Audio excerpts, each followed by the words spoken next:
제2회의 감염병 위기와 사회 안정화 사회를 맡게 된 건강대학교 양기건입니다. 반갑습니다. 네, 저희 제2회의는 편의상 발제자가 4분이 계시는데 PPT 발표가 있고 그다음에 그냥 원고로 발표하시는 분이 있어서 먼저 PPT 발표하시는 분 2분이 먼저 발표를 하고 그다음에 단상을 정리한 이후에 2분 마저 발표를 진행하고 질의응답 토론을 진행하도록 하겠습니다. 자, 우리 그럼 백진숙 교수님 발제부터 듣고 진행하도록 하겠습니다. 네, 소개받은 백진숙입니다. 저는 이제 그 주제가 감염병 및 재난 발생 시 가짜 뉴스 유포에 대한 통제 문제에 대한 그 연구를 했습니다. 제가 드린 그 원고 자료 이후에 제가 몇 가지 추가한 내용들이 있어서 제가 PPT로 만들었습니다. 먼저 가짜 뉴스에 대한 그 정의를 제가 막 어원이나 이런 걸 찾아봤는데 뭐 언제부터 시작됐다 뭐 이런 말은 잘 못 찾았습니다. 제가 못 찾은 건지 하여튼 없는 건지는 모르겠는데 영어로 표현하면 이제 여러분이 페이크 뉴스라고 하는 말을 가장 많이 쓰는 걸로 알고 계실 거고, 조금 더 이제 다양한 그 가짜 뉴스에 대한 그 맥락을 짚어보면 심하게는 이제 정크 뉴스라고 하는 말도 씁니다. 이제 쓰레기와 같다는 거죠. 그런데 이제 이 가짜 뉴스라고 하는 것은 제가 이제 어원을 못 찾은 이유나 이 배경들을 한번 이렇게 쭉 훑어보니까 기존의 언론 전통 매체 중심으로 이제 그 여론 같은 거 이런 것들이 형성되다가 최근에 통신이 많이 발전하고 SNS가 부각되면서 이 가짜 뉴스가 본격적으로 수면 위로 올라왔다라고 보입니다.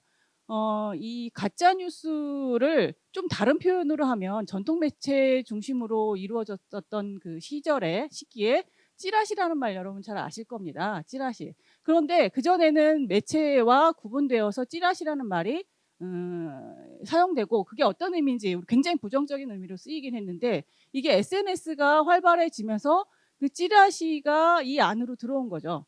네, 그래서 요즘에는 언론의 개념과 찌라시의 개념이 상당히 모호해졌습니다. 아시는 것처럼 우리나라의 언론은 OECD 국가의 그 신뢰도에서 최하위예요. 왜 그럴까 생각해 보면 그 정말 찌라시와 같은 가짜 뉴스가 굉장히 활발하게 막 움직이고 있는데, 이 자정작용이 부족한 언론이 그것을 계속 이 안으로, 언론 안으로 흡수해 오는 과정이 지금 현재 계속 진행 중이다, 이렇게 판단이 됩니다. 네, 그래서 이제 어쨌든 제가 이제 그것과 관련해서 특히 이제 주제가 감염병으로 조금 더 국한되어 있기 때문에 그 중심으로 해서 한번 설명을 드리겠습니다.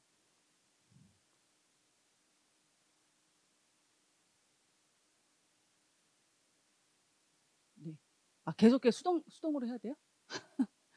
이게 안 먹는데요. 자, 이게 그 최근에 감염병, 코로나19와 관련해서 여러분이 혹시 접하신 그 가짜 뉴스가 있습니까? 많으시죠? 여기 다 보신 기억이 있으실 겁니다.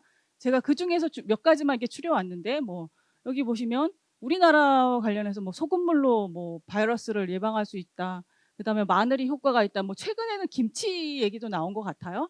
자, 이렇게 쭉 있고 맨 마지막에 보면 뭐 중국에서 온 뭐 소포를 열면 뭐 감염이 된다.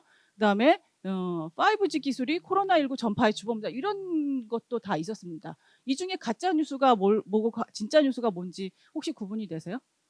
잘 모르시겠죠? 이거 다 가짜 뉴스입니다. 네. 네. 근데 이제 네. 여기 보시면 서울대 언론정보연구소에서 그 팩트 체크 센터라고 하는 게 있습니다. 그래서 여기서 이제 1월 1일부터 4월 16일까지 이 가짜 뉴스나 이 코로나19와 관련한 것들 다 포함해서 통틀어서 정보를 다 이제 사실이냐 아니냐라고 하는 걸 검증을 했는데, 전혀 사실이 아닌 136건 중에서 전혀 사실이 아닌 게 61건, 대체로 사실이 아닌 50건, 쭉쭉쭉 이렇게 해서 이 136건의 정보를 검증했고, 이게 어디로부터 유출되었나라고 하는 그 소스를 살펴보니까 인터넷 커뮤니티, 그다음에 SNS가 지금 합쳐보면 한 60%가 넘는 수치입니다. 그러니까 가짜 뉴스가 어디를 통해서 우리가 받아보고 전달되고 있는지의 원소스가 이렇게 되어 있고, 밑으로 보면 이제 뭐 다 세분화돼서 구분하기는 상당히 모호하긴 하지만 인터넷 카페, 유튜브, 뭐 단체 채팅방, 블로그 뭐 다 비슷비슷한 맥락이긴 합니다만 이렇게 그 가짜 뉴스를 그의 출처들이 이제 SNS 중심으로 활발하게 전파되고 있다라고 하는 특징이 나타나고 있습니다. 바꿔주세요. 다음 페이지. 네. 네.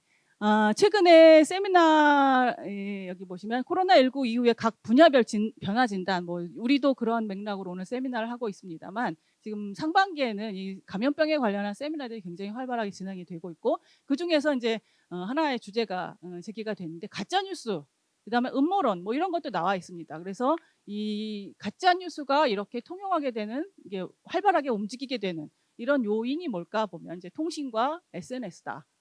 그래서 이 안에서 뭐 아까 보신 것처럼 어디 가지 말라, 뭐 박쥐, 뭐 이런 얘기도 있었고, 뭐 중국이 이 얘기는 처음에 다 아실 거예요. 중국이 비밀리에 생물학 무기를 개발하다가 바이러스가 유출됐다, 뭐 이런 거 다 들어보셨잖아요. 이런 뉴스들이 굉장히 활발하게 사람들한테 전파가 됐고, 이제 문제는 이 감염병에 관련해서 이제 정치적인 어떤 그 신호들 이런 것들이 많이 있었습니다. 특히 그래서 뭐 중국과의 관계가 굉장히 안 좋아졌고, 뭐 그 이후에 일본과의 문제도 굉장히 코로나19 관련해서 국가 간의 갈등 문제까지도 초래하는 이런 원인이 되었습니다. 다음 페이지. 자, 정부가 이 대처하는 방법, 뭐 대체로 이제 감염병에 관련해서 정부 주관에서 이제 뉴스가 뭐 브리핑을 많이 하고 있습니다만, 그래도 가짜 뉴스라고 하는 것들이 워낙 많이 통용하고 있기 때문에 정부가 이제 예를 들면 이제 제가 사례 2개만 뽑아왔는데 대한민국 정책 브리핑이라고 하는 데서 매번 이런 거에 대한 브리핑을 시도하고 있습니다. 그래서 이제 조금 3월 달에는 뭐 식약처에서 어떤 뉴스에 대해서는 사실이 이거다, 뭐 복지부에서는 사실에 대해서 이게 사실이다라고 하는 걸 계속 해명하고 있습니다. 그리고 뭐 6월에 이제 원고를 내는 시점에서 보니까 6월 18일 날 뭐 복지부 중대본에서 이게 사실이 아니고 실제로는 이렇다라고 하는 것들을 발표를 하고 있습니다. 그런데 사실은 게임이 안 되죠. 가짜뉴스는 SNS를 통해서 타고 다니는데 이 대한민국 정부 브리핑은 필요로 하는 사람들이 가서 보지 않는 이상 이거를 직접적으로 받아보기는 상당히 어렵고요. 그 다음에 이미 출발선이 다르다는 거죠. 가짜뉴스와 이 브리핑 같은 것들은. 그래서 출발선이 다른 것은 역시 꼴이 나는 지점에도 한참 뒤쳐져 있을 수밖에 없다라고 하는. 그래서 가짜뉴스에 대한 대처가 상당히 이 방법적인 문제를 좀 고민해야 될 시점이다라고 하는 것도 볼 수 있었습니다.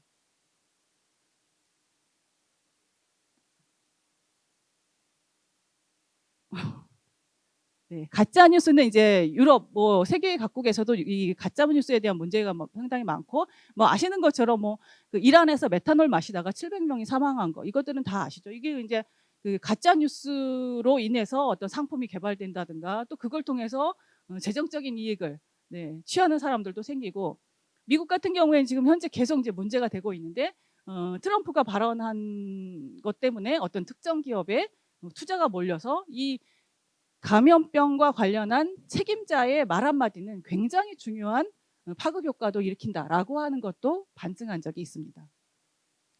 이 퍼스트 드래프트 뉴스라고 하는 가짜 뉴스의 7가지 유형을 이제 이런 것도 만들어냈네요. 제가 찾아보니까. 자, 이게 이제 7번까지 갈수록 굉장히 고도로 심화된 가짜 뉴스다. 이렇게 가짜 뉴스가 뭐 등급이라는 게 사실은 없긴 합니다만 이번에 이 감염병에 관련해서 가짜 뉴스가 굉장히 세분화되게 접근하고 있다라고 하는 걸로는 볼 수 있습니다. 이제 처음에 보면 풍자나 패러디, 해를 끼칠 의도는 없지만 해가 되었다. 그 다음에 쭉 가다 보면 맨 마지막에 7번째는 조작된 컨텐츠, 100% 거짓이고 이것은 누군가를 속이고 해를 입히기 위해서 고안되었다. 이렇게 가짜 뉴스도 세분화된 등급을 가지고 이제 접근하기 시작했다라고 하는 게 가짜 뉴스에 대한 굉장히 재미있는 구분입니다. 자, 이제 아마 페이크 뉴스 말고 다른 언어로 여러분이 많이 들으셨을 텐데 인포데믹이라고 하는 거. 그래서 이제 가짜 뉴스는 다른 말로 false information이라고도 부르는데 이제 인포데믹이라고 하는 것은 이제 정보와 전염병의 합성어 뭐 이렇게 해서 비슷한 의미로도 이제 만들어지고 있습니다. 여기 이제 그 세 번째에 두 번째에서 얘기하고 싶은 거는 이제 보통 페이크 뉴스라고 하는 게 경제적이거나 정치적인 의도가 때문에 만들어진 것이다라고 정의를 했었는데, 최근에 이 페이크 뉴스는 좀 더 포괄적인 의미로 그냥 자기 기분에 맞춰서 자기가 재밌어서 이렇게 하는 것도 페이크 뉴스가 만들어지는 원인으로 들어가더라고요. 그래서 참 범주가 넓어지고 있다라고 하는 것도 하나의 특징이고, 자, 세 번째 보시면 코로나19에 관련해서 가짜 뉴스가 그럼 왜 이렇게 많아졌는가? 아시는 것처럼 코로나19는 원인이 분명하지 않고요. 지금 현재 그것을 어떻게 대처할 수 있는지 방법도 정확하지 않고, 또 그것을 치료하기 위한 치료제가 개발되지 않았습니다. 굉장히 주변의 상황들을 불안하게 만드는 요소가 다 포진되어 있습니다. 그러다 보니까 이 페이크 뉴스의 유포가 굉장히 빨라진다는 거죠. 사람이 불안하면 어떠한 정보라도 사실 유무를 판단하기 이전에 일단 받아들이고 보거든요. 그래서 이렇게 확산세가 굉장히 커졌고, 마지막에 보시면 아까 이제 5G가 뭐 그 코로나를 전파시켰다라고 하는데, 이게 실제로 영국이라고 하는 나라에서 중국을 대상으로 이렇게 만든 페이크 뉴스입니다. 그래서 중국 우한이 5G를 선도적으로 하고 있다라고 하는 팩트에다가 얹어서 영국에서는 이 5G가 그래서 면역체에 부정적인 영향을 미친다라고 하는 페이크 뉴스가 만들어진 거죠. 그러니까 아까 뭐 등급에 어디에 해당하는지 모르겠지만 100%는 아니지만 기존에 있던 거를 이용한 페이크 뉴스의 형태가 이 그 페이크 뉴스 하나의 사례가 라고 얘기할 수 있습니다. 자, 너무 넘어갔는데? 네네.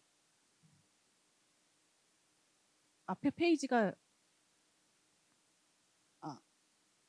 네. 지금 이게 원활하지가 않아서. 예, 대중들이 이제 왜 SNS를 통해서 페이크 뉴스가 이제 페이크 뉴스를 받아들이는가라고 했을 때는, 보통 이 SNS라고 하는 것은 객관적인 매체가 아닙니다. 보통 자기와 친밀한 관계 있는 사람들을 통한 관계 형성이기 때문에, 대체로 정부에서 주는 메시지보다는 주변에서 주는 메시지에 훨씬 더 민감하게 반응하고 거기에 신뢰를 굉장히 주는 경향이 좀 있어요. 그래서 나와 관련되어 있는, 내가 믿는 사람, 내가 친하게 지내는 사람들이 주는 정보라고 하면 그거를 두 번째 줄 보시면 무비판적이고 확증 편향적으로 수용한다라고 하는 특징이 있습니다. 그리고 이 SNS를 이용하는 사람들이 뉴스의 출처 같은 것들은 사실은 별로 중요하지 않거나 그것을 미처 찾아볼 시간적인 여력이 없는 상태에서 기존의 신뢰관계를 이용한 페이크 뉴스가 이렇게 쉽게 공유가 되고 전파되는 특징이 있고요. 아까 얘기한 것처럼 이제 원인이나 백신, 그 다음에 이러한 것들이 없기 때문에 이 불안감이 훨씬 더 자극적으로 작용하고, 그리고 공포심은 훨씬 더 자기에게 적극적으로 정보를 찾게 하는 욕구를 갖게 하죠. 그러다 보니까 이 소셜 미디어나 메신저를 통해서 공유하고 공유받는 이런 특징들을 보고 있습니다. 그러다 보니까 무슨 괴담 뭐 이런 것까지 만들어지고, 실제로 물론 그 사람들이 잘못된 건 아니지만 자기가 어딜 갔다 왔다라고 하는 걸 숨기는 사람들의 나중에 이제 왜 숨겼느냐라고 하는 인터뷰를 보면 두려움인 거죠. 그 모든 사람들, 이 사회적인 대인관계 안에서 자기가 왕따가 될 것 같은 이러한 두려움에 거짓말을 하게 된. 그러니까 이게 뭐냐면 이러한 것들에 대한 어떤 정신적인 후유증이 우리가 조금 더 그것까지도 세밀하게 좀 봐야 되는 이런 시점에 있습니다. 다음 페이지. 예.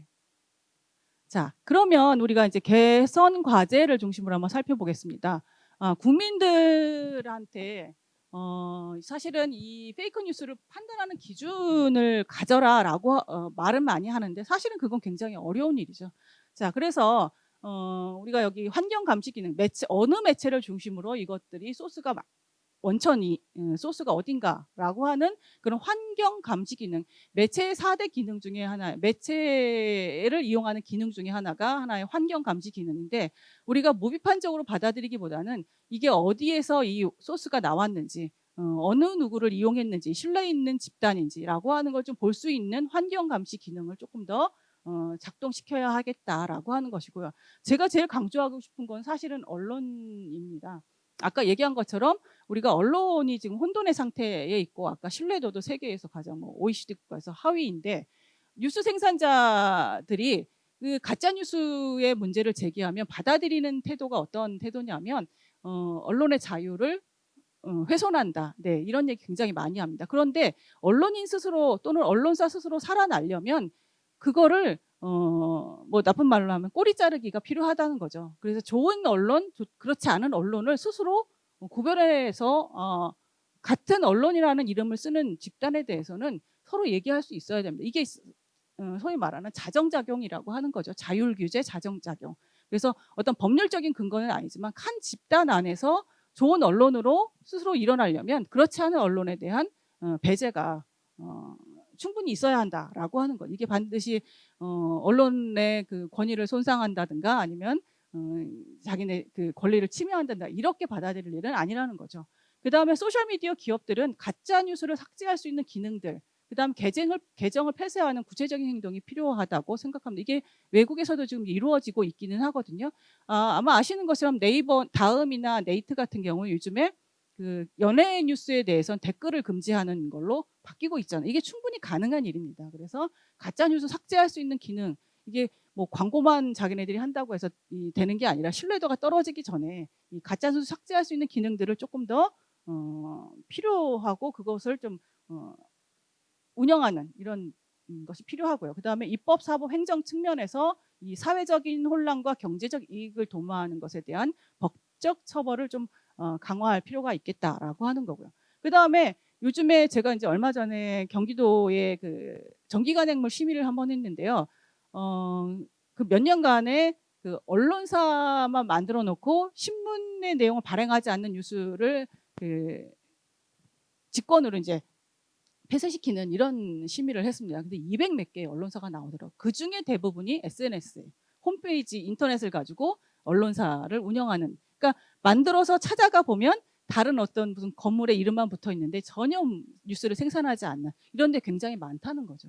네. 그래서 이게 충분히 지자체 안에서도 가능하다라고 하는 걸 제가 이제 확인을 했습니다. 그래서 직권, 요즘에 지역 뉴스도 상당히 많으니까 직권으로 이제 이 개정이나 아니면 폐쇄 권고 할 수 있는 이런 것들이 필요하다라고 생각됩니다. 다음 페이지.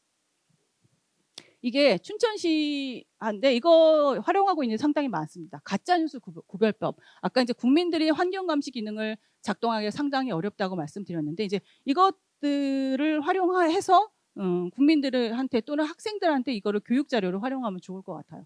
첫 번째는 메신저나 SNS, 인터넷 카페 등에 출처가 없거나 사실이 불분명한 내용은 의심하기. 두 번째는 이러한 것을 받았다면 친구나 가족에게 섣불리 유포하지 말고 진위 여부를 같이 한번 확인해보는 거, 이런 교육이죠. 그 다음에 세 번째는 그게 정확하게 어떠한 내용인지 궁금하다면 질병관리본부 홈페이지나 지방자치단체 홈페이지 이런 데를 찾아서 그것이 신뢰성 있는 사이트인지 신뢰성 있는 정보인지를 확인하는 거. 이게 어떻게 보면은 가짜뉴스를 구별하는 방법일 수도 있고, 제가 이 발표의 마지막에 가면 미디어 리터러시라고 하는 부분이 있는데요. 그 부분에 해당하는 것이기도 합니다. 다음 페이지. 자, 이분의 것도 한번 참고로 해서 하는 것도 필요할 것 같은데요. 이게 이제 최근에 발표한 그 세미나에서 발표한 내용인데, SNS를 우리가 위기관리 단계가 있잖아요. 그 위기관리 단계별로 어떻게 접근해서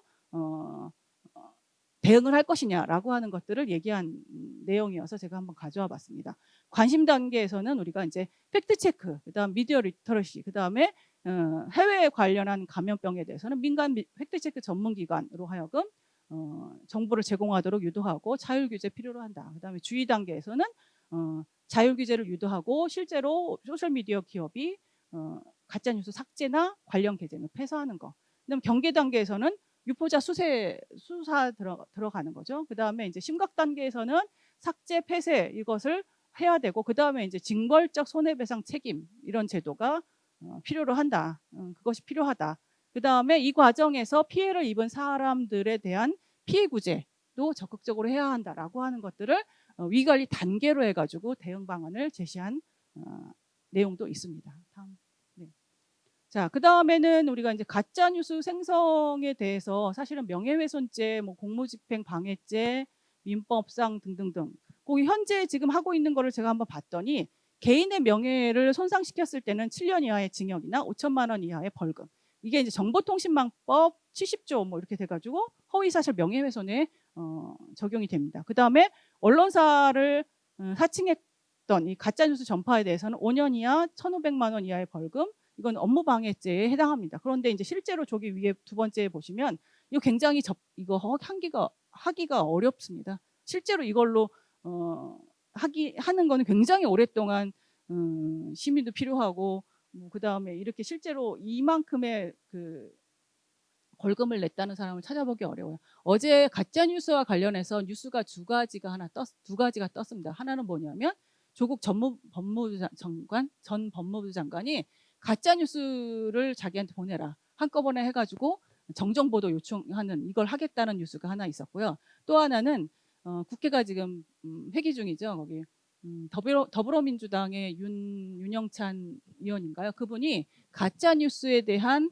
이 정보통신망법 개선을 위한 발의를 했습니다. 거기에는 가짜 뉴스로 인해서 피해를 본 것에 대해서 징벌적 손해배상을 좀 더 강화하는 내용이 들어있다고 합니다. 그러니까 이게 이제 서서히 발동되고 있다라고 생각하시면 될 것 같아요. 다음. 네. 아까 얘기를 말씀드렸던 것들이 미디어 리터러시입니다.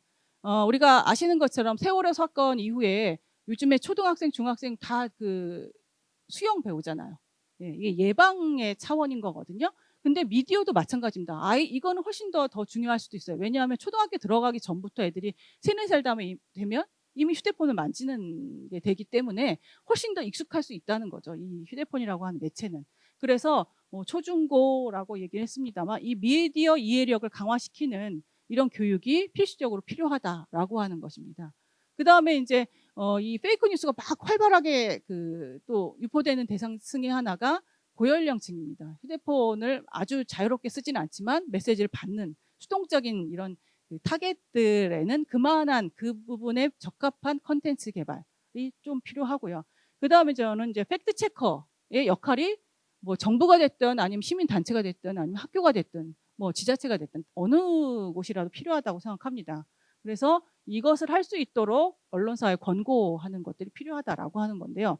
여기 2017년에 두 가지 사례를 가져와 봤는데 2017년에 페이스북에서 가짜뉴스를 어떻게 대응할 것인가라고 하는 내용이 들어있는 저널리즘 프로젝트를 진행한다고 합니다. 지금 아마 하고 있는 걸로 같은데 언론사와 협업해서 기자를 교육하는 거죠. 이 가짜뉴스를 만들어내지 않기 위한. 그 다음에 이걸 이제 페이스북에서 주관한다는 게 상당히 고무적인 일이기도 합니다. 그래서 페이스북을 통해서 이 가짜뉴스가 확산되는 것을 막고 이용자들이 이 뉴스에 대해서 어떻게 신뢰를 가질 수 있을까를 고민하고 그 방안을 만들기 위해 한 그 도움을 주겠다라고 하는 취지이고요. 그 다음에 이제 프랑스 같은 경우에도 여기 비영리 단체 퍼스트 드래프트라고 하는 데서 그 크로스 체크라고 하는 프로젝트를 진행합니다. 여기에 참여하는 기업은 구글, 페이스북, 트위터. 그러니까 우리가 그 가짜 뉴스를 많이 나르기도 하지만 또 이것에 대한 그러기 때문에 중요한 책임을 갖고 있는 이 기업이 이 비영리 단체와 함께 크로스 체크 프로젝트를 시작했다. 그래서 정보의 신뢰도를 확인하고 그다음에 가짜 뉴스를 방지하기 위한 방안으로 이것을 하고 있다라고 보시면 될 것 같아요. 다음. 자, 이게 글씨가 작아서 이게 이제 미디어 리터러시 백신 10가지라고 해서 우리나라 교육부에서 이번에 발표한 내용입니다. 특히 이게 그전에도 이게 있었지만 이제 코로나19로 훨씬 더 이제 사람들한테 이게 많이 교육 자료로 쓰이고 있는 것 같아요. 뭐 하나하나 다 볼 수는 없지만 뭐 첫 번째는 뉴스, 유튜브 등 미디어에서 다루는 정보의 출처가 믿을 수 있는 곳인지 확인한다. 그다음 관점을 왜곡하고 있는지 확인한다. 그다음 의학 정보는 특히 전문가나 전문기관의 공신적 발언인지 확인한다. 뭐 이런 일들입니다. 그다음 사진이나 영상 이미지 정확한지. 그다음에 여기 뭐 마지막에 보면 보건소, 선별진료소 이런 것들의 비상 연락망을 확인시켜 주는 것까지. 그러니까 인지와 그다음에 인식, 그다음에 마지막에 행동까지 총체적으로 다루는 미디어 리터러시가 이제 발표가 된 적이 있습니다. 이게 이제 최근에 학교에도 다 전파가 돼서 교육을 해야 되는데 역시나 학교에도 지금 교육이 잘 안 이루어지고 있는 시점이니까 글쎄 이게 얼마나 효과가 있는지는 좀 두고 봐야 될 것 같습니다. 자, 마지막 다 된 것 같은데요. 네, 그죠? 네. 자, 오늘 간단하게 그 감염병에 관련해서 그러니까 특히 코로나19에 관련해서 이제 가짜 뉴스들의 원인과 그다음에 현재 문제점들을 살펴봤고요. 이제 방안에 대해서는 제가 뭐 미디어 리터러시나 팩트 체커 중심으로 말을 했지만 이것이 아직까지 우리까지 법률이나 아니면은 지자체에서 어떤 운영안 같은 것들이 정확하게 제시된 것들이 없기 때문에 이렇게 지금 현재는 이렇게 했으면 좋겠다 선에서 말씀드릴 수밖에 없는 것이 조금 안타까운 일이긴 합니다. 네. 오늘 저는 여기까지만 마치겠습니다. 뭐 해낭, 그다음에 문제점, 그다음 개선 과제, 그다음에 정부에 요청하는 정책 건의 사항까지 잘 들었습니다. 저는 코로나19 개인 위생, 마스크 착용, 손 씻기 이 정도만 알고 있었는데요. 미디어 리터러시, 백신까지 필요하다는 걸 오늘 알게 되었습니다. 네, 좋은 발표 감사드리고요. 다음 발제자를 소개해드리도록 하겠습니다. 다음은 우리 나정일 부소장님께서 발제를 해주시겠습니다. 예, 안녕하세요. 방금 소개받은 희망브리지 전국재해구호협회 재난안전연구소의 라정일이라고 합니다. 오늘 잘 부탁드리겠습니다. 제 발제 제목은 감염병 대유행 발생 시 효율적 국민 체감형 구호체계 구축 필요성이 되겠습니다. 먼저 현황으로서 지난 1월 22일 국내에 첫 코로나19 확진자가 발생한 이후에 국내 구호 단체들이 선제적 긴급 구호 및 지속적인 구호 활동을 펼치고 있습니다. 국내 재난 사상 최대 규모의 2,900억 원이 넘는 기부금이 모집되었고 제가 속해 있는 희망브리지에도 약 962억 원이 모아졌습니다. 예. 이런 기부금은 지역 감염 확산 방지 및 예방 활동은 물론 정부 지원이 미치지 못하는 재난 취약계층 그리고 의료진 지원 등에 즉각적으로 사용되는 이점이 있습니다. 코로나19 예방을 위해서 지금도 그렇지만 마스크 착용을 굉장히 중요하게 여겼습니다. 예를 들어서 대표적인 3단체가 지원한 마스크만 이건 5월 15일 기준인데 3,150만 장이 넘습니다. 현재 뭐 저희는 뭐 구호 물품을 약 거의 1,000만 점 정도 재난 안전 취약 계층 에게 드렸고 그리고 또 대구 경북에는 생활 안정 지원을 위한 상품권 등을 지원을 해드렸습니다. 저희 잠깐 여러분들 구호 활동에 대해서 모르실 수가 있으니까 저희 협회의 그 활동을 중심으로 잠깐 소개를 하려고 합니다. 일반적으로 재난 취약계층 그리고 저소득 가정 그리고 아동 청소년들에게 마스크와 그리고 특히 이제 방금도 교수님께서 이제 말씀을 하셨지만 그 초중고생들이 학교를 가지 못해서 온라인 교육 같은 걸 받는데 그런 디바이스적인 부분에 있어서 그 디바이스가 없는 학생들에게도 약 3만 대 정도를 지원을 해드렸습니다. 예, 또 대상으로 보면 자가격리자 그리고 의료진 그리고 확진자에게도 보시는 것처럼 그 자가격리자용 식료품, 생필품 그리고 뭐 의료진 응원 키트 그리고 생활치료센터에 현재 들어가고 있는 생필품 키트를 1만 개 정도 지원을 해드렸습니다.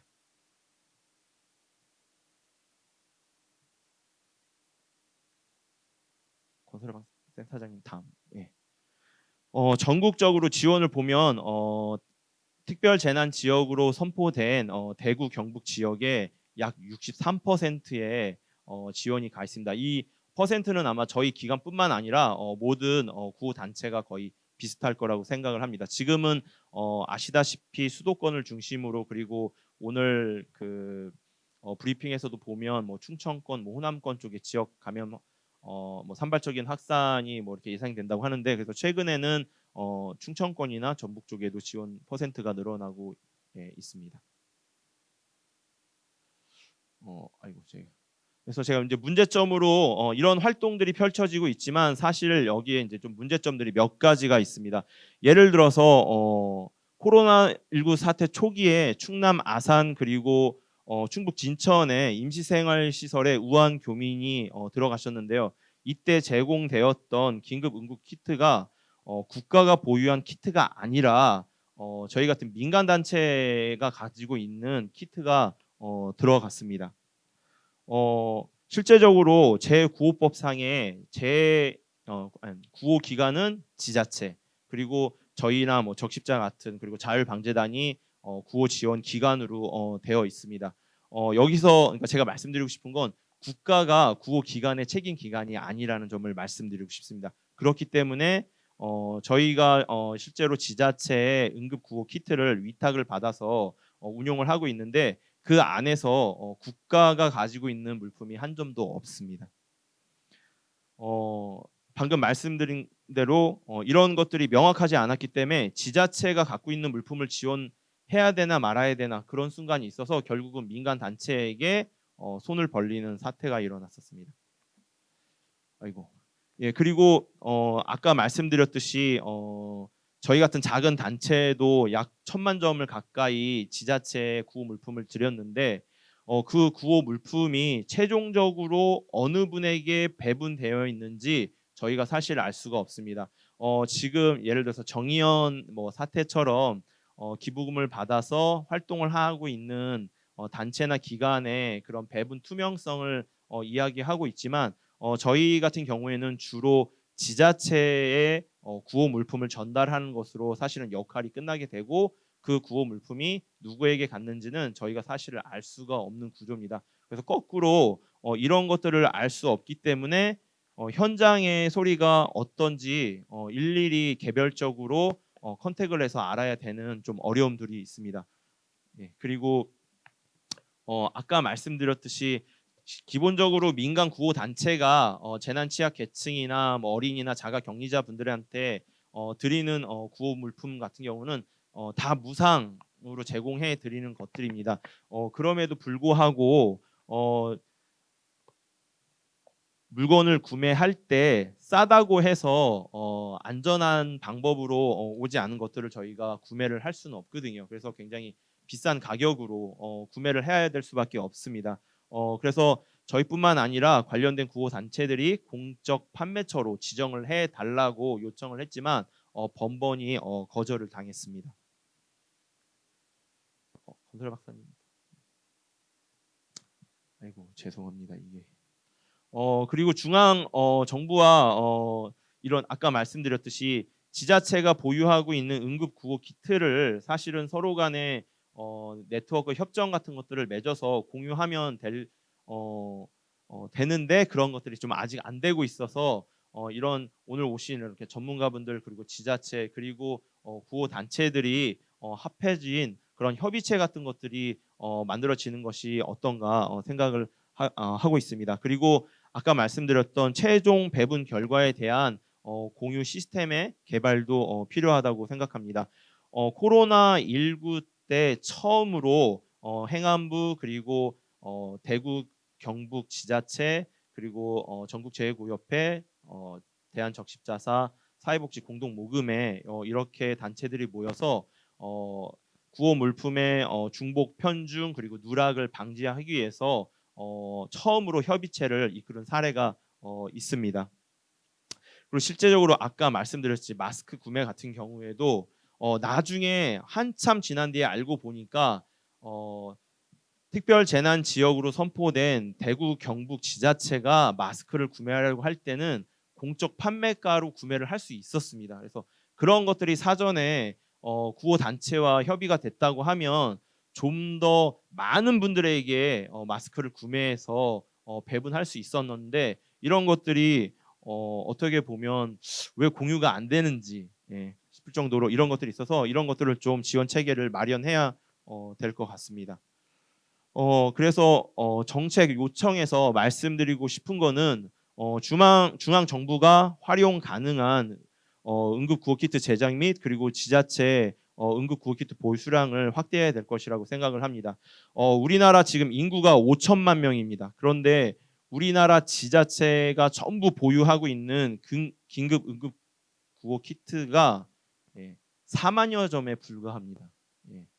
왜 수를 무작정 늘 수가 없냐면, 이 물품에 다 그 유통 기한이 있잖아요. 유효 기간이 있고, 그래서 그런 것 때문에 폐기되는 것이 있어서 그런 효율성을 따져서 폐기되는 해가 많아지면 새로 만드는 게 작아지고, 또 새로 만들어진 게 작아진 해가 재난이 크게 발생되면 또 크게 또 많이 만들어진 이런 폐해가 있었는데 사실은 이런 긴급 구호 물품 같은 경우에는 그런 경제성의 논리가 중요한 게 아니라 위기 상황 발생 시 즉각적으로 사용될 수 있는 그 점이 더 우선적으로 돼야 되기 때문에 사실 현재 그런 키트 숫자 자체가 너무나도 적습니다. 예를 들어서 아까 잠깐 사진으로 보여드렸지만 저희 전국 재해구호 협회에서 자가 격리자 분들에게 제공한 키트 숫자만 7만 세트가 넘습니다.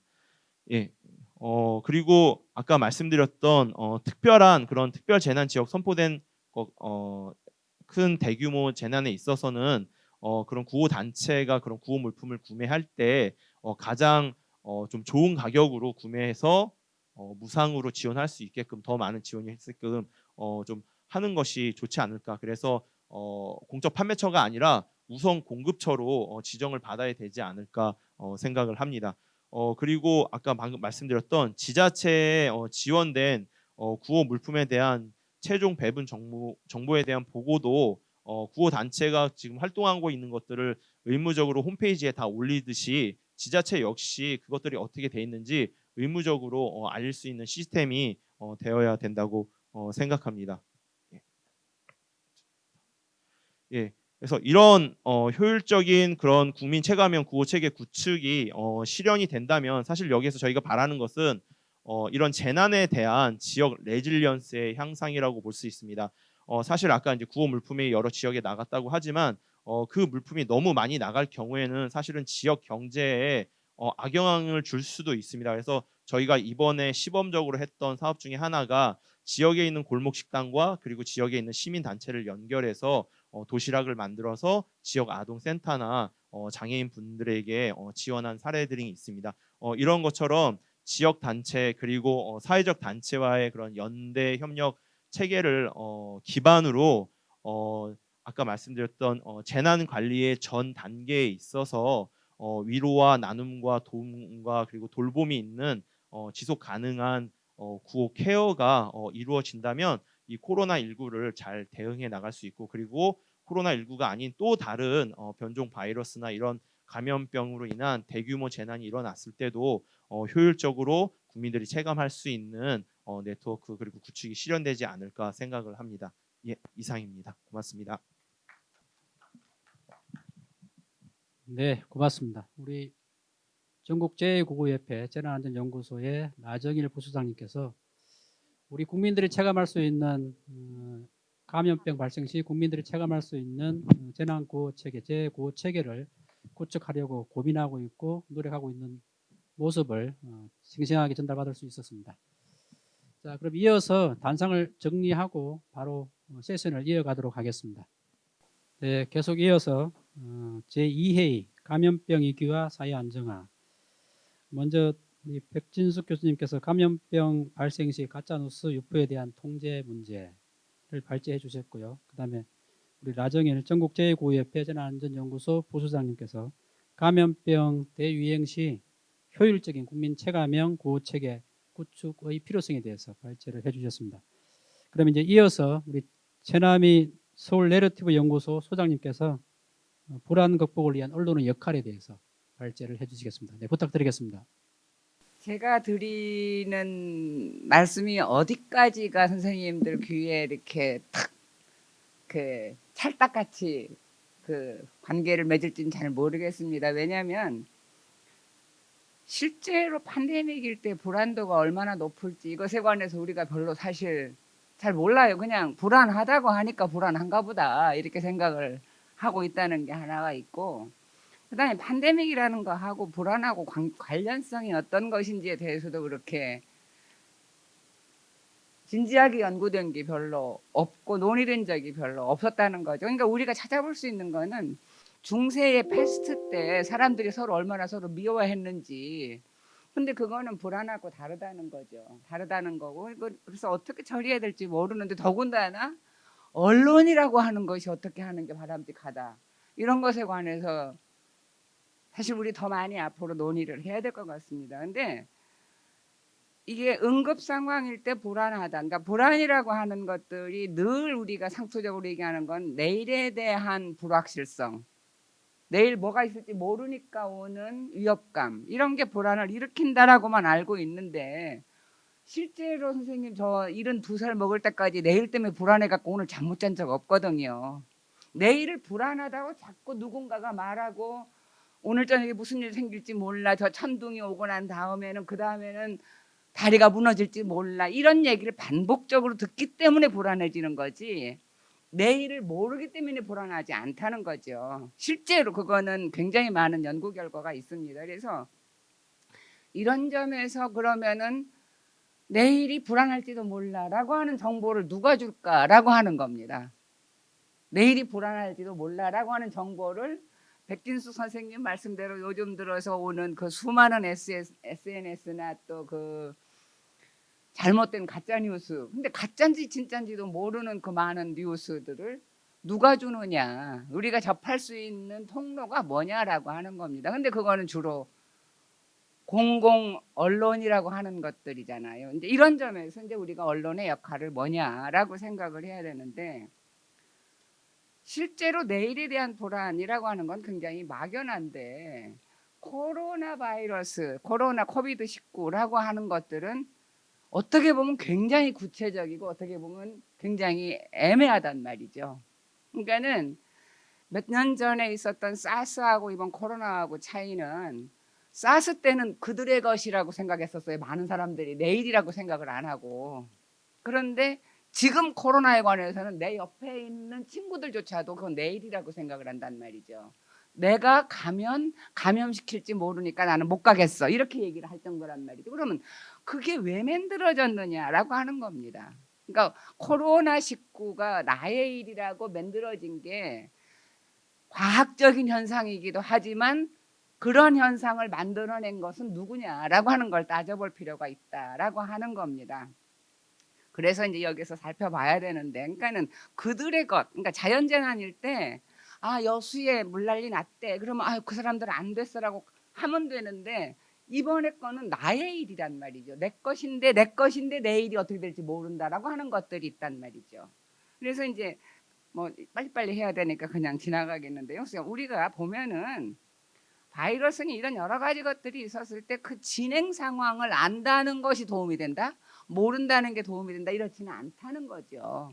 내가 해결할 수 있다라고 믿느냐 안 믿느냐가 굉장히 도움이 되는 거죠. 근데 그러면 오늘날 언론이라고 하는 게 어떻게 하고 있느냐, 저는 언론학자가 아니니까 언론을 분석할 수는 없습니다. 근데 개론에 나와 있는 언론의 기능은 정보 제공하는데, 정보가 정확한지 팩트 체크를 해야 하고, 팩트 체크를 위해서 베리파이 하는 책임도 언론이 갖는 겁니다. 우리가 갖는 게 아니니까. 베리파이 하는 것, 검증하는 것, 검증하기 위해서 리서치하는 기능도 언론이 가져야 돼요. 그래서 제가 인용했던 게 카나디안 저널리즘 파운데이션이라는 데서는 끊임없이 조사를 하고 그것이 정말 정확한 그런 것들을 하고 있더라고요. 그래서 그런 게 있고, 그런 정보 제공을 하는 거는 이해를 증진시키기 위해서고, 이해를 증진시키는 거는 우리한테 올바른 견해를 만들 수 있도록 해줘야 되는데, 정말 그러고 있느냐라고 하는 겁니다, 지금 현재. 근데 그것에 관해서 평가는 제가 못해요. 저는 언론학자가 아니고 언론 비평가도 아니기 때문에.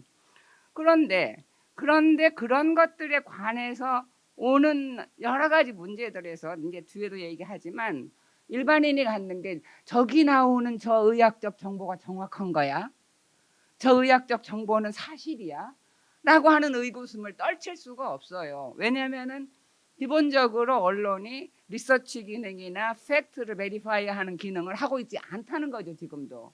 그리고 그것에 관한 증거를 보여주지 않아요. 그래서 이제 이런 점에서 이제 문제가 있는데, 현황적으로 보면은 이 감염병이 우리가 평소에 경험하지 않았었고, 전 세계적으로 뉴스만 틀면 나오고 이러니까 이게 굉장히 문제가 되는데, 여기에서 가장 중요한 게 일상성의 변화라는 거죠.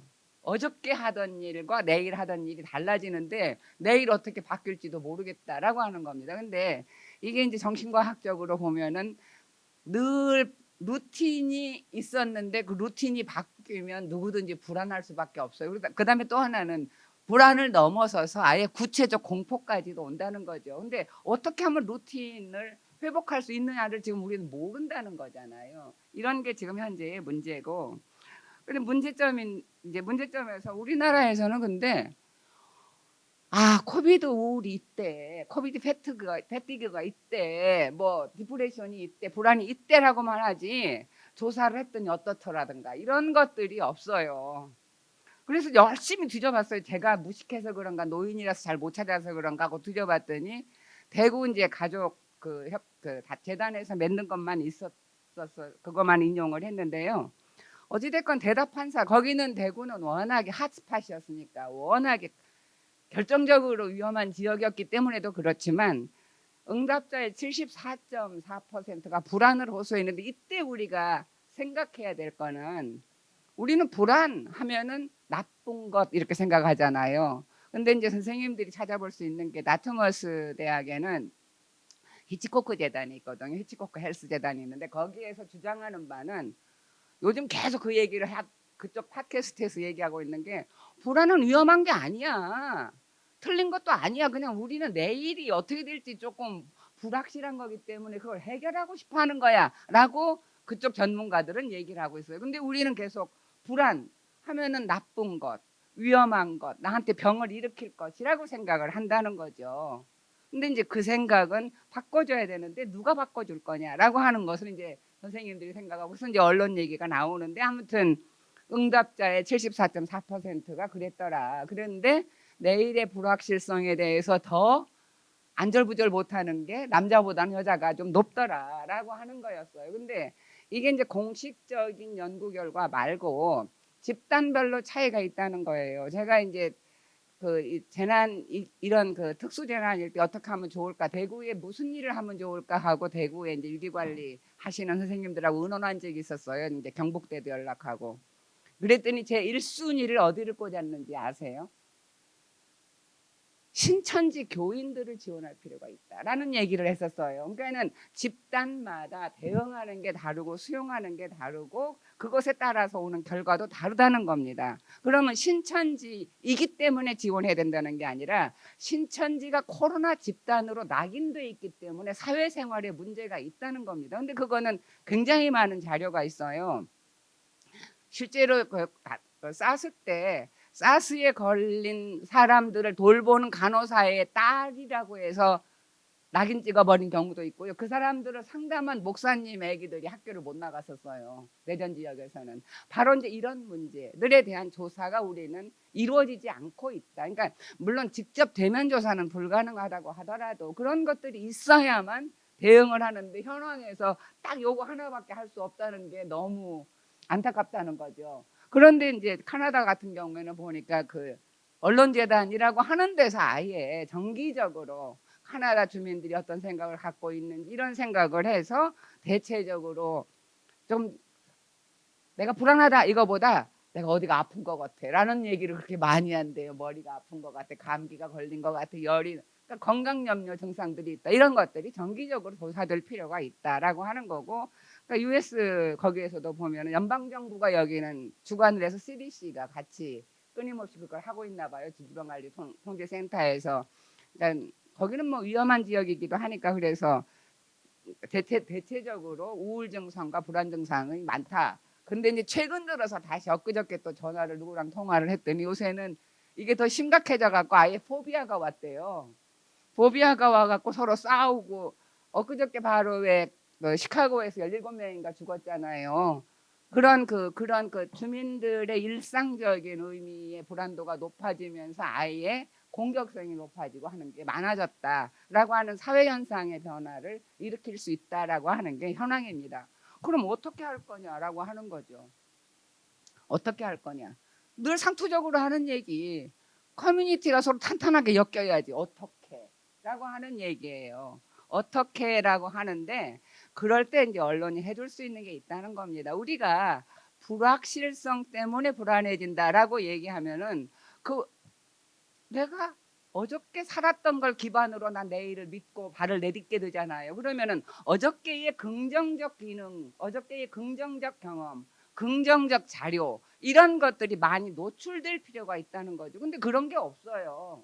그런데 이제 나트머스 대학 말고 마요 클리닉도 이제 이런 걸 맨날 하는데 그 클리닉의 그 앵자이어티 센터 소장은 뭐라고 얘기하냐면 정보가 너무 많아서 우리가 압도된다. 아침에 눈을 딱 뜨면 코로나 얘기부터 시작해서 오하이오주는 몇 명, 어디는 몇 명이 죽고 거리에는 무슨 뭐 데스카를 뭐라 그래요? 뭐 그런 거 있다. 이러니까 그거를 보자마자 한다. 그러면은 정보가 들어왔을 때 우리 뇌에 영향 미치잖아요. 전두엽에 영향을 미치면 그것이 다시 행동에 영향을 미치고 행동에 영향을 미치면 이상해질 수밖에 없지 않냐. 그러니까 정보 통제라고 하는 게 굉장히 중요하다라고 하는 얘기를 했었어요. 근데 이제 저희끼리 역학을 하고 저 같은 사람들이 이제 서울에서 회의를 할 때 무슨 얘기를 했냐면 사스 때하고 달리 이번에 굉장히 잘하고 있다. 여러 가지로. 그리고 그것에서 가장 중요한 건 정보를 사실대로 제공해주고 있고 우리가 그것을 노출하기 때문에 대응할 수가 있다라고 얘기했는데 그 노출이 통제되지 않고 있다라고 하는 문제를 지금은 얘기해야 된다는 거죠. 그러니까 질병관리본부에서는 오전 11시인가 하고 오후 몇 시에 2번만 하는데 언론은 매 시간 새벽부터 시작해서 YTN은 0시부터 해요. 모든 코로나 얘기부터 시작해서 코로나로 끝나요. 그렇게 되면 사람들은 다 불안해질 수밖에 없다라고 하는 얘기입니다. 그래서 우리한테 필요한 거는 언론을 통제할 수는 없지만 정보를 컨트롤할 필요가 있다. 개인이. 그리고 이제 그런 것들에 대한 어떤 문제를 어떻게 해결할 수 있는지를 해줘야 된다라고 하는 게 하나가 있고 그건 이제 정부가 해줘야 될 건가 아니면 언론통제위원회가 해야 정보통신위원회가 해야 될지 그건 잘 모르겠습니다. 그다음에 이제 또 하나는 리질리언스를 강화하는 것 중에서 언론의 기능 중에 중요한 기능은 엔터테인 기능도 있잖아요. 그 엔터테인 기능 중에는 어저께의 정보를 오늘의 정보로 긍정화시키는 것도 굉장히 중요한 거라고 생각해요. 연예인만 나오는 게 아니라 그렇게 하면서 어떻게 우리가 서로 엮여서 스토리를 만들고 스토리텔링을 통해서 같은 동네의 해결 방안이라고 하는 게 만들어져 가는지를 언론이 계속 추구하고 보여줄 수 있잖아요. 예를 들어서 충청북도 청주 사람들은 약간 띠리하고 저기 문제가 있는데 이 사람들은 요렇게 해서 문제를 해결하다 보니까 그 동네는 이렇게 강화가 됐대더라. 그래서 그런 문제를 어떻게 해결했다더라. 이런 것들이 굉장히 많이 준비되고 그것들이 시민을 위안하면서 동시에 우리를 새로운 방향으로 나아갈 수 있도록 만들어야 된다. 이게 이제 실제로 새로운 시대에 리질리언스를 만드는 방식이라는 거죠. 왜냐하면 비대면 시대에 대면으로만 리질리언스 하자고는 할 수 없잖아요. 그러면은 충청북도 청주에서는 충북대와 지역사회 어디가 어떻게 연결해서 그런 스토리를 어떻게 만들고 그것들을 어떤 모양으로 해갈 것인지 이런 것들을 학교에서만 할 수도 없고 하니까 그것이 언론을 통해서 함께 묶어내는 것들이 있을 수 있지 않을까. 자꾸 말이 길어져서 죄송합니다. 그다음에 이제 또 하나는 아까 말씀드렸던 우리는 정보 수집이 너무 안 돼 있다. 그러니까 코로나가 몇 명 걸렸다만 있지 이걸 어떻게 해결하고 어떤 극복하고 어떤 문제들이 있고 이것들이 그러니까 불안이 73%면 어떻게 해결했더니 좋아지는 게 몇 %다. 이것도 얘기를 해줘야 되잖아요. 그런 정보가 거의 없다. 그래서 정보 수집이 굉장히 중요하다라고 하는 겁니다. 그다음에 또 하나는 일반적 정신과에서 얘기하는 우리가 정리적 불안하고 이번에 코로나 불안하고 다르거든요. 그러면 그 특징에 대해서도 얘기해 줄 필요가 있어요. 그러니까는 이게 불안 증상이야 라고 말하지 않아도 다양한 다른 방식으로 해서 우리가 알 수 있는 방식의 특징적 증상, 우울의 증상 이런 것들을 가르쳐 줄 필요가 있습니다. 그 다음에 또 하나는 새로운 일상성, 뉴노멀 얘기만 해요. 그러니까 저같이 좀 약간 머리가 떨어지는 사람들은 또 따라가기가 힘들어요. 새로운 용어 때문에. 노말만 얘기할 게 아니라 그런 것들이 어떤 방향으로 흘러갈 건지를 제시하고 우리의 삶의 형태를 만들어갈 수 있도록 해주는 프로그램과 역할이 필요하다. 그다음에 예를 든다면 동사무실에서 하는 것도 그냥 과거처럼 계속 복지 할머니 방문하고 이런 게 아니라 저희 연구소에서 그 종로 3가는 굉장히 취약계층 할머니들이 독거노인들이 많아서 이제 와서 방문하는 학생들이 많았었어요. 세미나도 하고. 근데 지금 방문이 불가능해요. 그 할머니 할아버지들한테. 그럼 어떻게 할 거냐라고 하는 거예요. 어떻게 할 거냐에 따라서 우리가 이제 할머니들한테 종이를 나눠주고 그림책을 나눠주고 그 그림책에다가 그림을 그리고 그것에 대해서 코멘트를 하면서 코멘트를 해서 줄 때 다른 방식의 이제 그 선물도 주고 이런 방식을 한번 채택을 해봤어요. 근데 그건 물론 이제 돈이 드니까 다른 거지만 이렇게 방안을 생각해봐야 된다는 거죠. 뉴 노멀만 얘기할 게 아니라 어떤 방식의 새로운 것들이 있을까를 시행착오를 거쳐야지 1년 후에 6개월 후에 우리는 새로운 생활 방식을 가질 수 있잖아요. 왜냐하면 변화는 우리한테 불안을 주잖아요. 일상성을 놓치는 거는. 그래서 이제 그런 부분들에 대한 이야기가 필요하다라고 하는 겁니다. 그래서 이제 정책적으로 해야 될 거는 아까 얘기한 것처럼 정보를 많이 해야 되는데 이 정보를 해야 되는 건 언론만 갖고는 안 되는 거고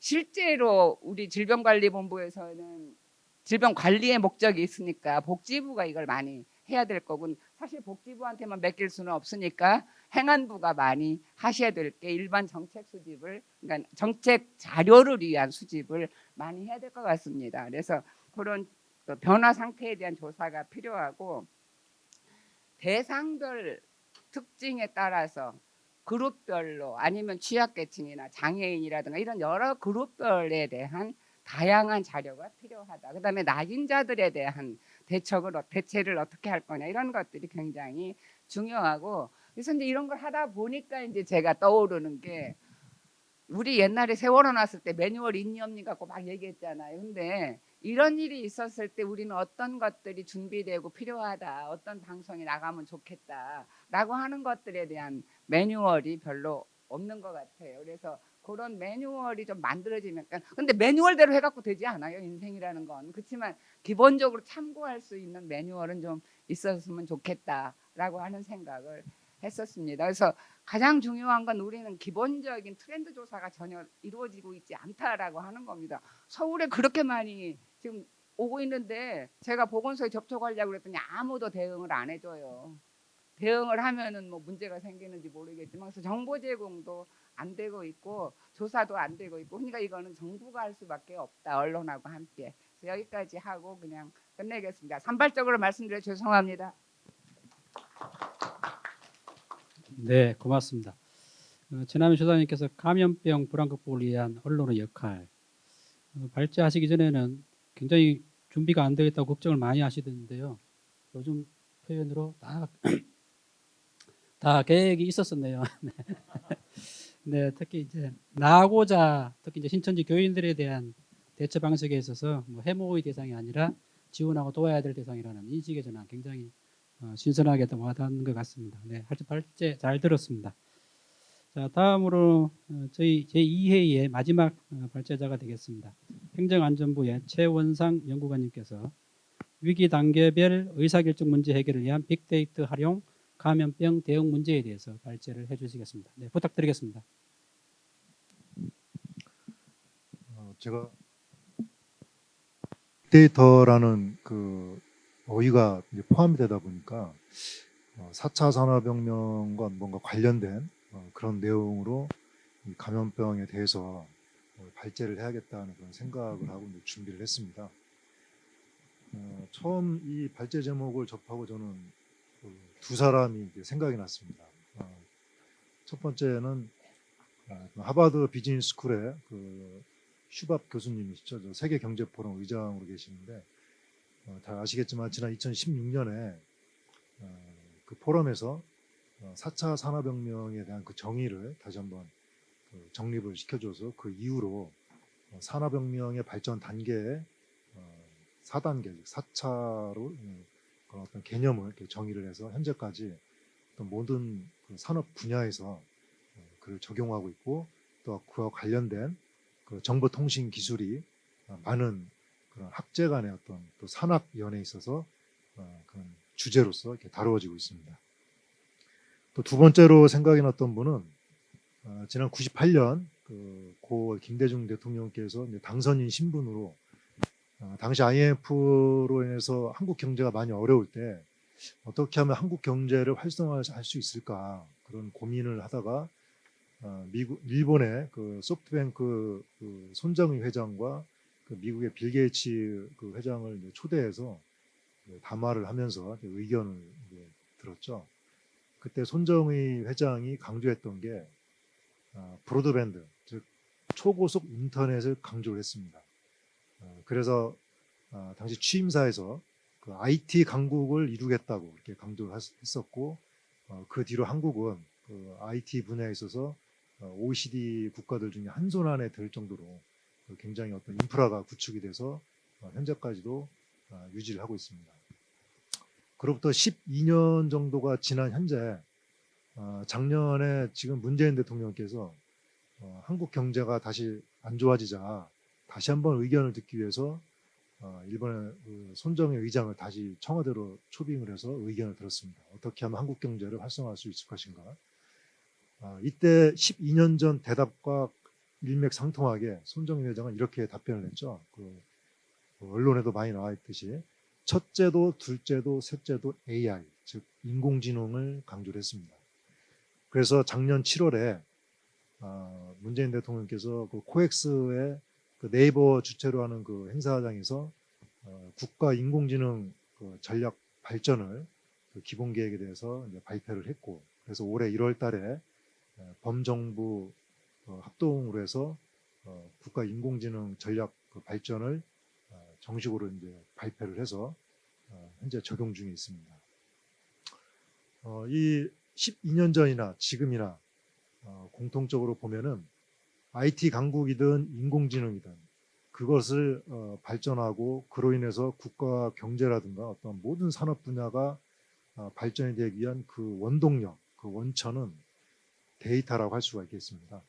그 데이터가 약 전체 생산되는 데이터의 80%는 SNS를 통해서 이루어지는 비정형 데이터, 즉 사진이나 동영상 등의 그런 비정형 데이터가 주를 이루고 있는데, 이런 그 비정형 데이터를 토대로 해서 우리는 새로운 부가가치를 창출을 하고 그로 인해서 정책 결정이나 의사 결정 이런 것을 하고 있는 그런 추세로 이제 많이 전환이 되고 있습니다.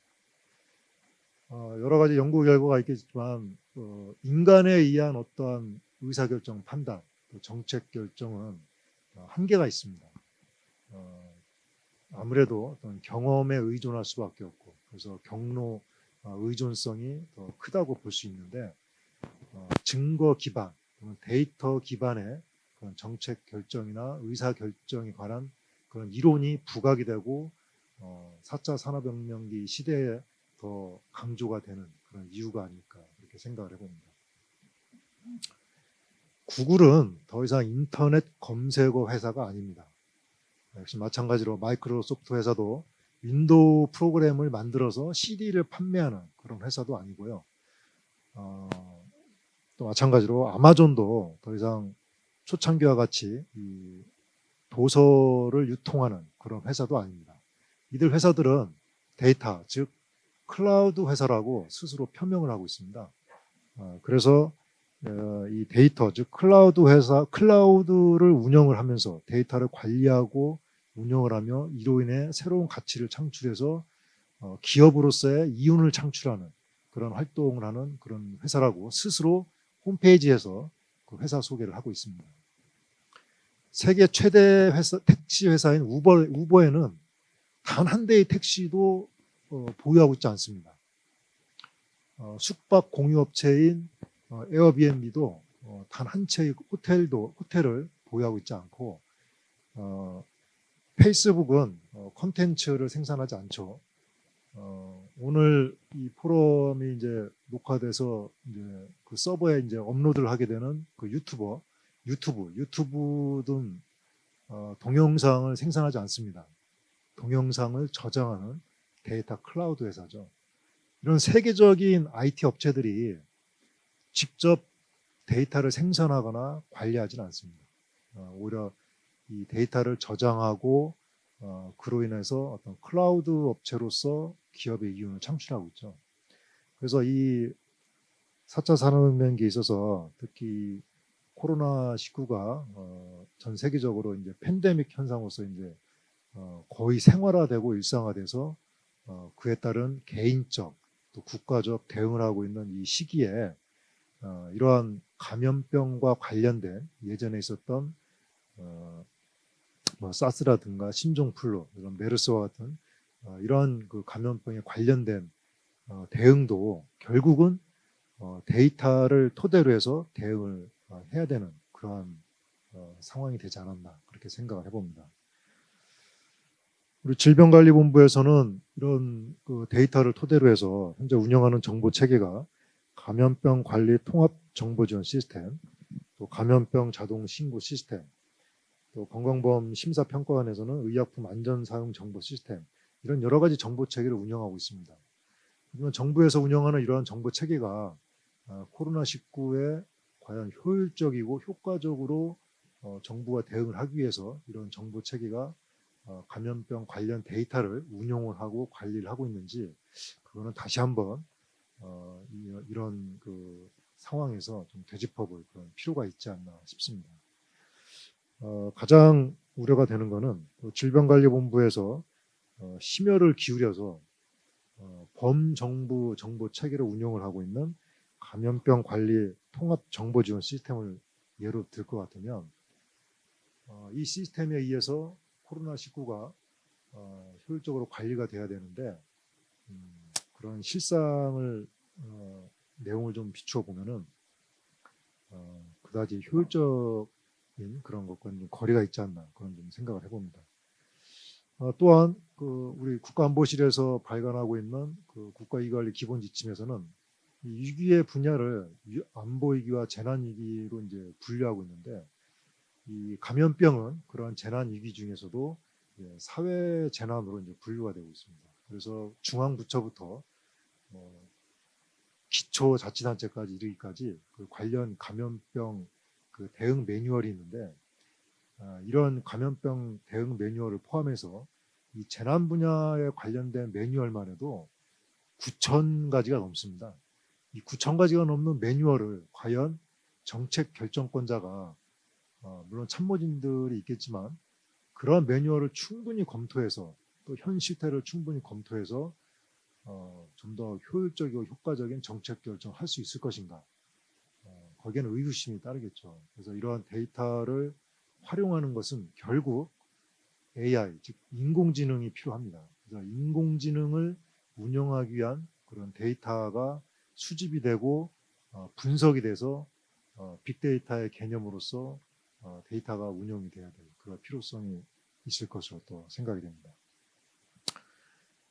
이제 데이터가 굉장히 강조가 되고 또 학문 분야에 있어서 이론적으로 발전이 되고 많이 다루어지는 그런 단계의 어떤 피크 타임은 이제 지났다고 볼 수가 있겠죠. 그 데이터는 이제 좀 지나고 요즘에 이제 그 많이 이제 키워드로 이제 부상이 되고 있는 거는 조금 지나긴 했지만 역시 그래도 클라우드라든가 어떤 엣지 컴퓨팅으로 이런 이동중으로 이제 가트너가 이제 그 통계 발표를 하고 있습니다. 또 물론 이제 그 양자 컴퓨팅이라든가 어떤 그 퀀텀 컴퓨팅도 많이 그 언급이 되고 있지만 아직까지는 뭐 이론적인 그 체계가 정립이 되진 않았고 또 이를 논의하기 위한 선행적인 그런 그 어떤 우리 학문 분야에 있어서 그런 발전이 또 필요한 그런 내용입니다. 그래서 아무튼 그 학문 발전 추세로 볼 때는 이제 데이터는 이제 클라우드로 이제 많이 이제 그 전환이 되는 그런 시점에 있고요. 따라서 이런 그 클라우드로 이제 가고 있는 그런 시점에서 좀 강조할 그런 사항은 이제 코로나 팬데믹으로 인한 사회 변화가 직장은 재택근무를 하고 또 학교 교육기관에서는 이제 원격 교육을 하고 사회에서는 이제 거리두기를 많이 하고 있습니다. 이러다 보니까 부각이 되고 있는 게 의사소통이죠. 어떤 개인 간, 또 어떤 조직 간 의사소통을 하면서 계속 이 사회는 유지가 돼야 되기 때문에 의사소통을 하고 있는데 그러다 보니까 이 데이터가 저장되고 관리가 되고 있는 클라우드가 이렇게 많이 강조가 되고 있습니다. 그 클라우드를 관리하는 데 있어서 어떤 보안도 이제 많이 강조가 되고 있는데 감염병 관리를 위한 데이터로서 근래 또 강조가 되는 게 스마트 시티가 이제 국가 시범 단지로서 이제 세종시와 부산에서 두 개 도시가 이제 스마트 시티가 현재 착공이 돼서 이제 진행이 되고 있습니다. 이제 스마트 시티가 시범 단계를 지나면은 이제 확산과 정착 단계가 될 텐데, 그러면 각 주요 도시 또 도시를 이제 정착이 되면은 이제 어떤 농어촌 지역까지 이제 스마트 농어촌이 돼가면은 이제 모든 그 개인의 활동은 데이터로서 이제 저장이 되고 관리가 됩니다. 그러면 이제 감염병 관리도 그런 스마트 시티를 토대로 해서 데이터가 수집이 되고 관리가 되다 보면은 현재와 같이 여러 가지 착오라든가 이런 걸 좀 더 줄일 수가 있고, 최소한의 자원으로 최대의 효과를 낼 수 있는 그런 감염병 대응도 기대해 볼 수가 있습니다. 데이터를 수집하고 저장하고 개방하는 것, 그리고 분석하고 이용을 해서 더욱 정밀한 예측과 추론을 할 수 있는 인공지능 기술, 그를 위해서는 저는 결론을 내리면서 세 가지를 좀 결론을 좀 내리고 싶습니다. 우선 첫째는 인공지능을 기반으로 하는 이런 감염병 대응 지원 체계가 구축이 돼야 된다는 겁니다. 감염병에 대응을 하려면 많은 데이터가 수집이 돼야 되겠죠.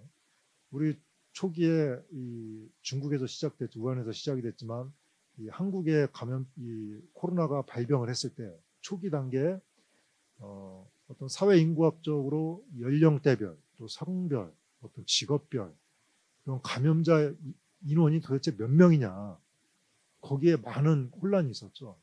언론에서 발표하는 거 또 질본에서 발표하는 거 다 각기 달랐습니다. 거기서부터 그런 통계가 다르다 보니까, 즉 데이터가 다르다 보니까 대응을 어떻게 해야 될지 많은 또 혼란이 있었습니다. 그래서 이런 혼란도 최소화하기 위해서는 여러 가지 그 가짜 뉴스든 어떤 팩트가 됐든 이런 데이터가 일단 수집이 돼야 인공지능이 그 초기에 그 분석을 해서, 물론 인공지능도 어떤 알고리즘에 의해서 이제 분석을 하는 거겠지만 그 분석에 좀 더 속도가 빠르고 또 정책 결정권자가 어떤 결정을 하는 그 지원을 좀 더 빨리 이렇게 해줄 수가 있을 겁니다. 두 번째 강조하고 싶은 거는 보건의료 데이터 거버넌스를 구축하자는 겁니다.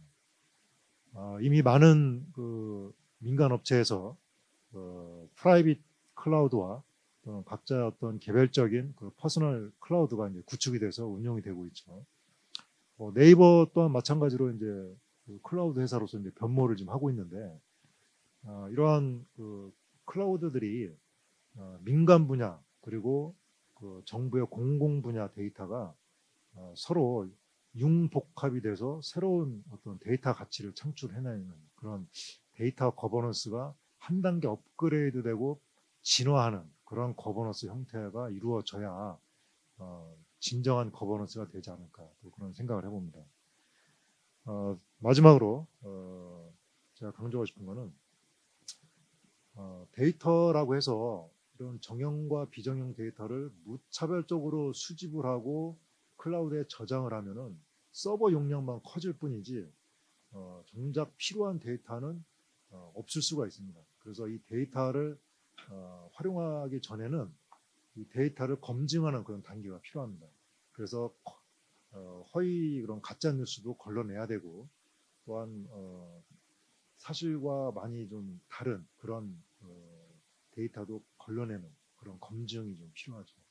그리고 인공지능을 운용을 하는 거는 결국은 알고리즘인데, 이 알고리즘이 그 개발하는 것은 역시 사람입니다. 물론 좀 더 어떤 발전된 양자 인공지능은 또는 설명 가능한 인공지능의 어떤 XAI 같은 그런 인공지능은 인공지능이 알고리즘을 개발해서 또 다른 인공지능의 알고리즘으로 운용을 하는 이런 기술이 계속 첨예화되고 고도화되는 그런 기술이 발전하고 있지만, 아직까지 그 정도의 단계는 아니고, 현재로서는 사람이 알고리즘 프로그램을 개발해서 인공지능을 운영하는 그런 체계인데, 이 사람이 어떤 불순한 의도를 갖고 있으면 인공지능의 알고리즘에 잘못된 의도로 인해서 정책 결정권자에게 정책 지원을 하게 됩니다. 그래서 이런 알고리즘을 불순한 의도가 섞이지 않게 하려면은 현재로서의 가장 최선책은 알고리즘을 공개하는 겁니다.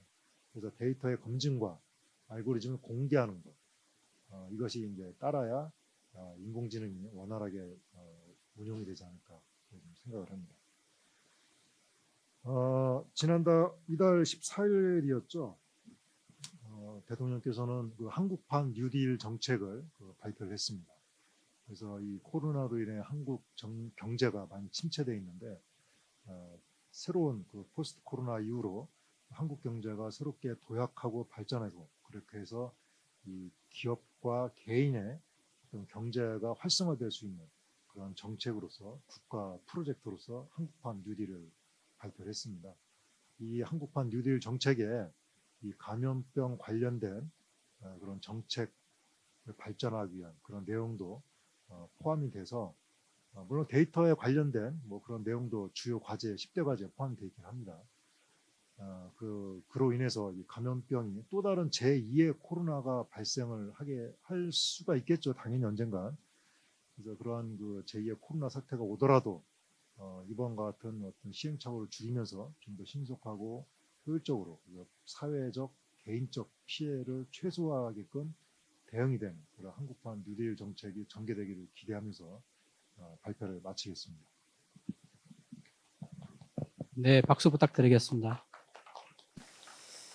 네, 마지막 우리 최원상 연구관님께서는 4차 산업혁명에 걸맞는 빅데이터 기반 감염병 관리와 대응에 대한 고민과 그 지혜를 주신 것 같습니다.